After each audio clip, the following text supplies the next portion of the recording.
Hello বন্ধুরা, আসসালামু আলাইকুম। সবাই কেমন আছো? তো তোমাদের জন্য নিয়ে আসলাম দাখিল নবম শ্রেণীর তথ্য ও যোগাযোগ প্রযুক্তির নৈর্ব্যক্তিক প্রশ্নের উত্তর নিয়ে। এটি আলফাতে পাবলিকেশন কর্তৃক প্রকাশিত। তো সবাই প্রশ্নটি দেখে নাও।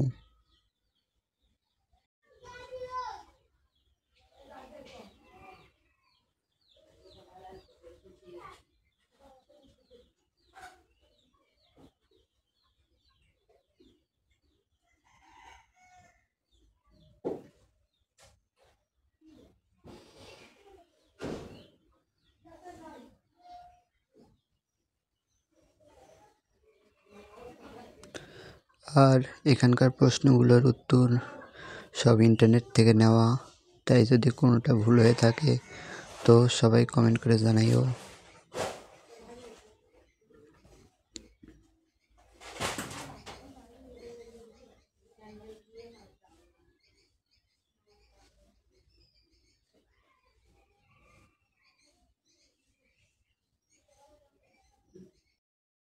তো সবাই ভালো থাকো, সুস্থ থাকো। ফিরে আসবো আবার নতুন কোনো একটি প্রশ্ন নিয়ে। সেই পর্যন্ত আল্লাহ হাফেজ।